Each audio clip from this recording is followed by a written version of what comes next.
It's like this individual says, "Oh wow, all these nerds, you forget where your place is. Normally there would be no such thing." I'm like, blah blah blah blah blah blah blah.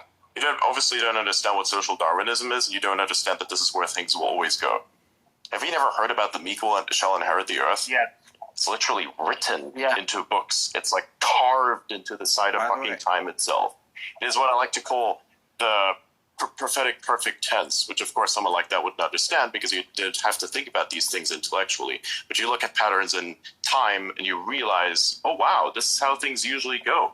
That's right. How about a very specific group of individuals with a very interesting mind that have somehow made it so that every single system that they design is the thing that controls the world itself? And you think that those people are not going to end up on top at some point?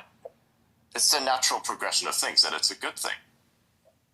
And ironically enough, even after COVID, this is what I found was very funny. There was this status quo in society where there was a barrier to transition.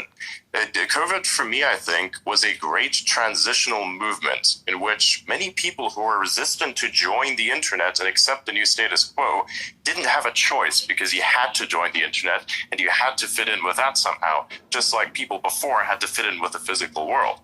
And it was actually very interesting because now for the first time, everybody at scale could see how all these people that were normally mimetically successful because they were physically active, how dumb they really were, which is actually kind of funny. Yeah, that's what I'm saying. Survival of the... This is why things are a little different today. Like today, we can have conversations like these, and these conversations are becoming exceedingly normal because that is the way things are going to go. And the people that are able to do this, to be both a nerd and also to be physically active, are then the ones that shall inherit the earth. If you do not do this, if you do not do both, then you will get fucked. And this happens in either direction. If you're a nerd that can't get outside, if you're a nerd that cannot, keep themselves in good physical shape and don't have an understanding of the world, just enough to actually, say, court someone and be with them and actually have what is called a life, then you're fucked up. Same thing for the others. If you cannot be smart enough to actually interact with the world, you just kind of rely off the fact that you were like some sort of cheerleader at some point. That's not going to work out for you anymore because nobody cares.